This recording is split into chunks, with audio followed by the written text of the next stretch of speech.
The moment I heard my director crying in the stairwell, I almost walked away. I almost pretended I hadn't heard anything and gone back to my desk like the good, invisible employee I'd spent 3 years training myself to be. I wish I could tell you I did the brave thing immediately. I didn't. I stood there in the fluorescent hum of the fourth-floor hallway, hand on the door handle, listening to a sound I had never expected to hear from a woman who once made a senior vice president apologize to her in front of the entire company for using the wrong font in a budget proposal. Her name was Audrey Sinclair Walsh, and she was, without question, the most formidable person I had ever worked for. Before I tell you what happened in that stairwell, I should explain who I was at the time, because context matters. My name is Jake, and 3 years ago I was 28 years old, renting a one-bedroom apartment in Kitchener, Ontario, splitting the cost of groceries with my neighbor because I'd burned through most of my savings the year before when my contract at a marketing firm hadn't been renewed. I'd taken the job at Meridian Capital Group because it paid steady and because I told myself I'd figure out the rest later. The plan was to stay 2 years, build my resume, and move on. That plan stretched into 3 because I was afraid, and because somewhere along the way the work had started meaning something to me, even if no one above me seemed to notice. Audrey Sinclair Walsh had joined Meridian as Director of Client Strategy about 18 months into my time there. She arrived with a reputation that preceded her by several weeks in the form of company-wide whispers. She had restructured an entire department at her previous firm in less than 90 days.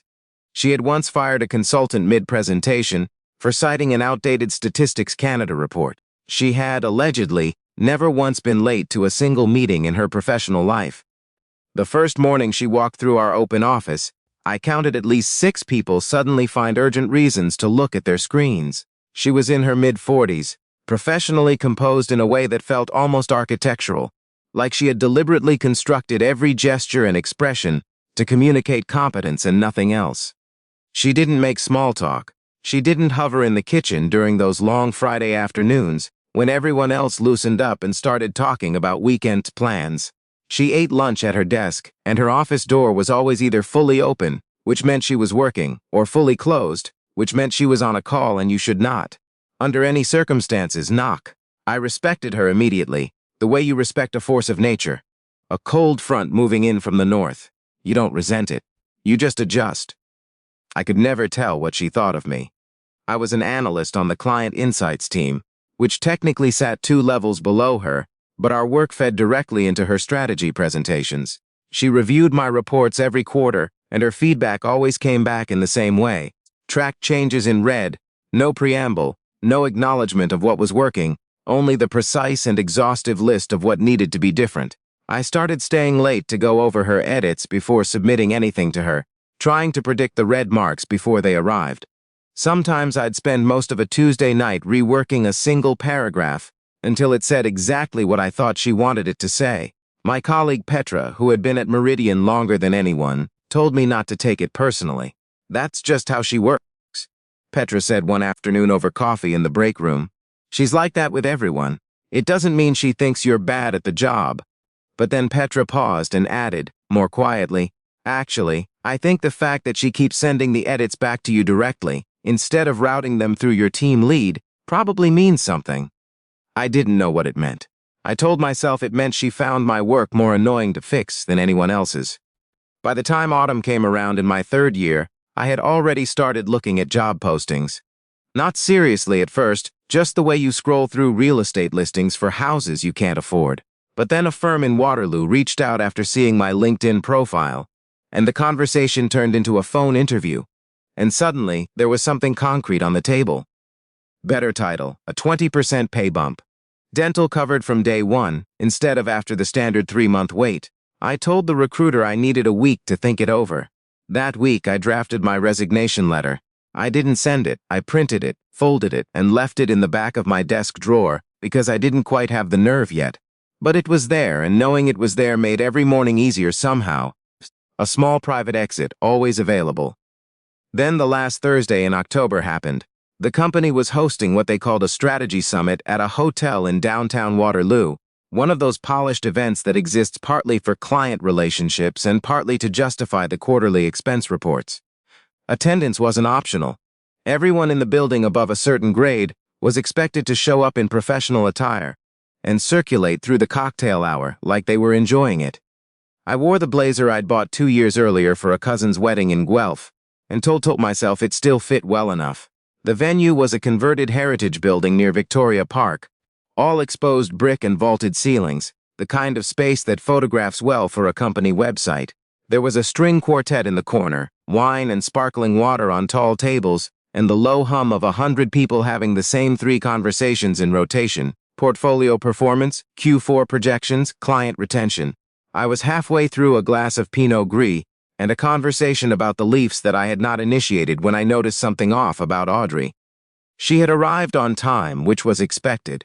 She'd moved through the greeting line near the entrance, shaken hands, exchanged professional pleasantries, done everything correctly. But now, standing near the far side of the room, by a column draped in string lights, she looked wrong. Not visually wrong, she was immaculate as always, but something in her posture had changed.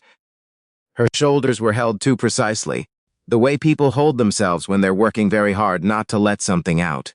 Her eyes kept moving to her phone in her left hand, and then away and then back.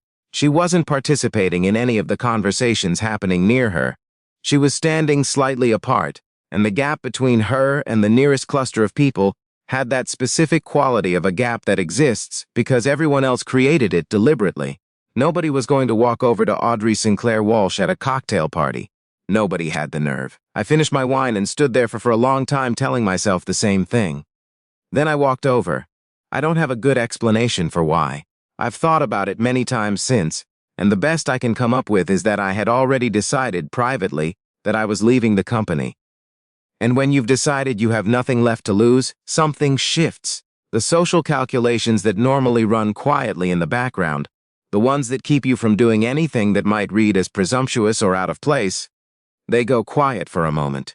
And in that moment I crossed the room and stood beside my director and said, "Rough night?"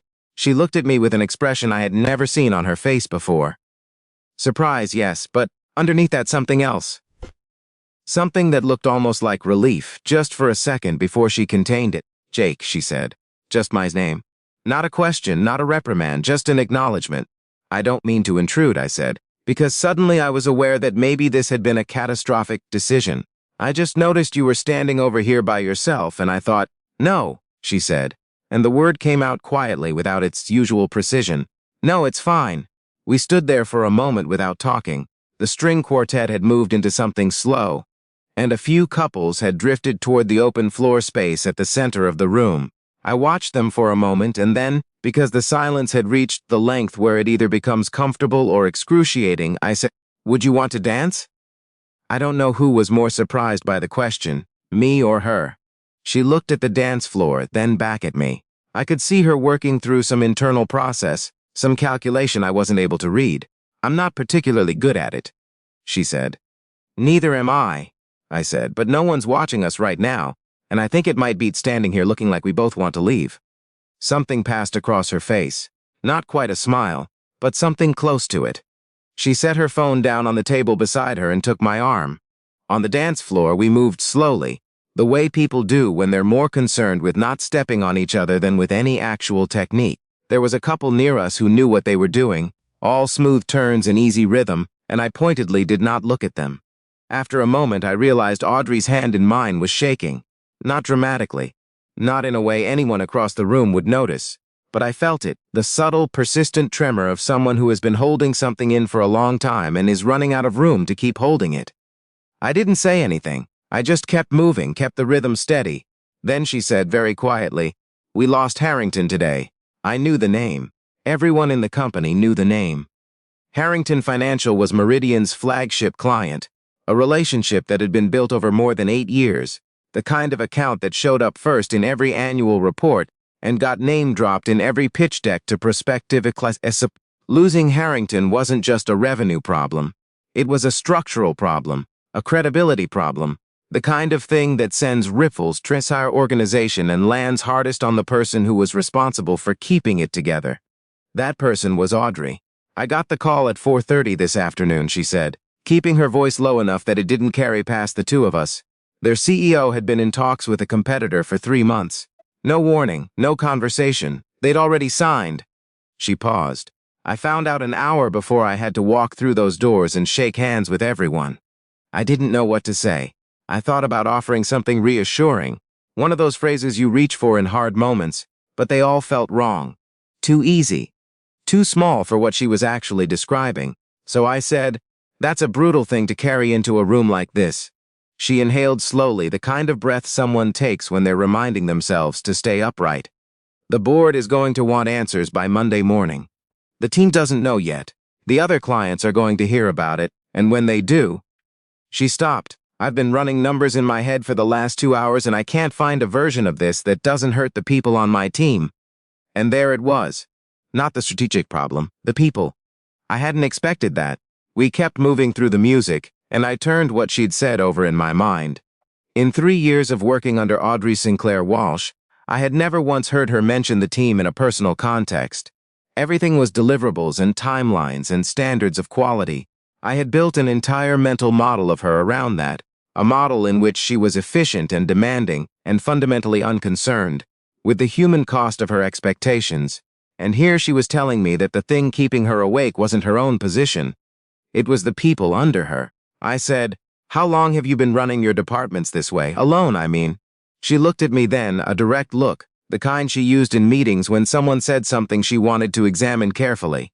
"A long time," she said. "Does it work?" The question surprised her. I could tell by the small pause before she answered. "It works until it doesn't," she said finally. "Yeah," I said. "I think I know what that feels like." Something shifted in her expression. Not the composed professional face, the other one. The one I'd glimpsed just briefly when I'd walked up to her by the column. "You've been thinking about leaving," she said. It wasn't a question. It landed so cleanly and so directly that for a moment I didn't respond. My first instinct was to deny it. The professional reflex, the careful nothing is here deflection. But she'd said it the way someone says something they already know. "How did you?" I started. "I went looking for the Harrington account files this afternoon," she said. "I went past your workstation to use the printer. Your screen was open." She looked at me steadily. I didn't read all of it, but I read enough. I felt something drop through me. The resignation letter, the one I'd been drafting on and off for 2 weeks, the document I'd left open on my desktop that afternoon when I'd rushed out to make the shuttle bus to the venue. "I'm sorry," I said. I wasn't sure what I was apologizing for, but it felt necessary. "Don't be," she said. "You don't owe me an apology for making a decision about your own career." We moved through another rotation of the slow melody and I waited. "I do owe you one, though," she said. I looked at her. "I've been difficult to work for," she said. It came out with a kind of careful precision, like she'd rehearsed it and was now checking her delivery against some internal standard. "I know that. I know how I'm perceived. I have a way of communicating that prioritizes accuracy over everything else, and I've told myself that's a fair trade because the work is what matters. But what I saw on your screen this afternoon..." She paused. "I've been watching your work for 3 years, Jake, and the conclusion you've reached, the one that says you're not measuring up, that's not the right conclusion," I said. "You never told me that." "No," she said. "I didn't." There was no defensiveness in how she said it, just an acknowledgement, clean and direct, which in some ways was harder to sit with than an excuse would have been. "The edits," I said. "The constant revisions. I hold your work to a different standard than I hold most of the team," she said. "That was a mistake in how I handled it, because I didn't tell you why. The why was that I thought you were capable of more than you were giving me. And I still think that." The string quartet slowed into the end of their piece, and we slowed with it, and for a moment neither of us moved away from the floor. Then Audrey said, quietly, without any of the professional armor she normally carried, "I saw you were going to leave, and I realized I'd spent 3 years making you feel like you should. That matters to me." She looked at me, and for the first time I could see past the composed exterior to the person underneath it. Tired. Genuinely tired. Not from the Harrington news, or not only from that, but from years of carrying everything at a distance from everyone, believing that proximity was a liability, and that needing people was a weakness to be engineered out. "Please don't hand in that letter," she said. She didn't make it an order. She didn't frame it as a business need or a team consideration. She said it simply, the way you say something when you've run out of the energy required to protect yourself from meaning it. I thought about the job offer in Waterloo. The 20% bump, the dental coverage, All of the completely reasonable, financially sound arguments I'd been making to myself for 2 weeks. Then I thought about Petra, who had told me the direct feedback meant something, and about the quarterly report I'd submitted in August that I was the most proud of in my professional life. The one that had gone into Audrey's strategy deck for the National Client Summit, the one that she had never once mentioned to me directly, but which I had seen cited in 3 subsequent presentations. I thought about what it meant that she was standing here telling me this instead of going back to managing the crisis the way she managed everything else, alone. "Okay," I said. She looked at me, and I saw something I hadn't seen before in 3 years of working together. She looked like she could breathe. "Okay," she repeated. "I'm not handing it in," I said. "Not tonight, anyway." I paused. "Ask me again in a week when you've survived the board meeting." She almost smiled.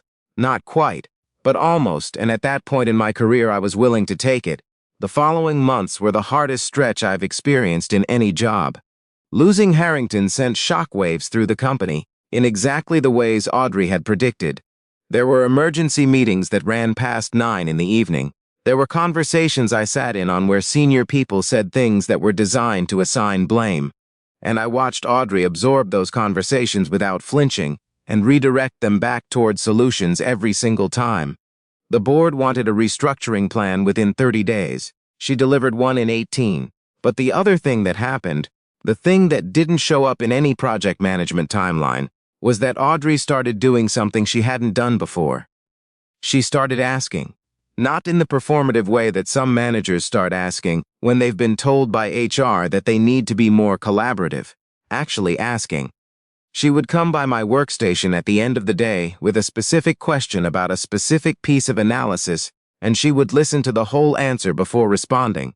She brought the insights team into strategy conversations earlier, when there was still room to actually influence the direction, instead of at the end, when everything had already been decided. She started having brief morning check-ins that lasted maybe 10 minutes and accomplished more than the previous format of formal monthly reviews had accomplished all quarter. She still wasn't warm, exactly. She still caught errors with the same surgical efficiency, and she still expected the highest possible standard from everyone on the team. But there was something underneath it now that hadn't been visible before, a kind of deliberate presence. Like she had decided to stop pretending that the people around her were interchangeable with the functions they performed. My colleague Petra noticed before I said anything.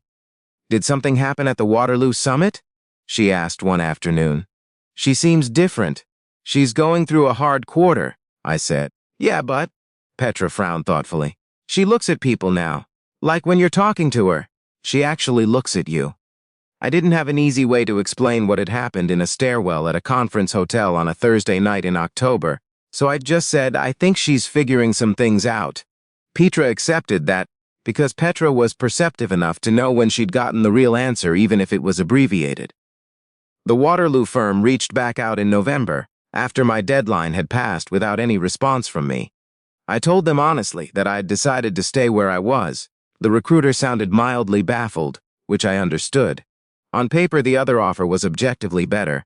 In practice, I had watched something change at my workplace that I couldn't quite quantify yet, and I wanted to see where it went. I'm glad I stayed. 18 months after the Harrington situation, Meridian had replaced that revenue and then some. Audrey restructured the client strategy function in a way that distributed more responsibility to team leads, which meant I was running my own small portfolio of accounts within a year of that summit. It was the kind of progression that I'd been hoping for when I first joined and had started to believe wasn't coming. It came because she advocated for it internally, which I only found out later from Petra, who had heard it from someone who'd been in the compensation review meeting. Audrey never made a big thing of it. She didn't call me into her office and tell me what she'd done or ask for my gratitude. She told me I was being moved to the new role and outlined the expectations and asked if I had questions. Professional, precise, efficient. Herself. But on the afternoon my new title went through in the HR system, I found a post-it note on my monitor when I came back from lunch. It had 4 words on it in hand recognized from years of track changes edits. "You earned this." ASSW. I still have that post-it. It's in the drawer at my current desk, which is now a corner office on the 5th floor of the Meridian building, a fact that still occasionally startles me when I first sit down in the morning. Audrey was promoted to VP of Strategy last spring and moved to the Toronto head office, which means I don't see her in the building anymore. But we talk on a bi-weekly call about regional client strategy, and sometimes when the call runs long and the formal agenda has been covered, she'll ask how the team is doing. Not how the deliverables are progressing, how the people are doing. The first time she asked me that, I had to take a second before I answered because I hadn't expected it. Good, I told her. Actually, really good. Tell them, she said, and she wasn't asking, I did. I've thought a lot about what it took for that change to happen, and I keep coming back to the same uncomfortable truth. It took a crisis.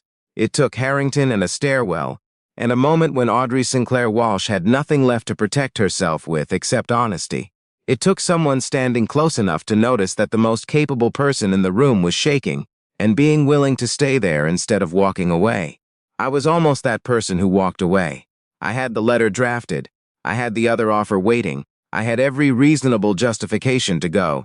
I think about that sometimes, about how close I came to missing all of it. The team I now lead, the work that actually means something, the note in my desk drawer, the calls that run long because there's something worth staying on the line for. I'm not telling this story because it ended well for me, though it did. I'm telling it because I spent 3 years believing I understood someone based entirely on what she showed the room, and it turned out I had missed almost everything that mattered. The person I thought was cold was someone who had learned, somewhere along the way, that needing people was dangerous, and she was wrong about that, it turned out, and so was I. Sometimes the most important thing you can do is stay in the hallway long enough to hear what's happening on the other side of the door, and then go in.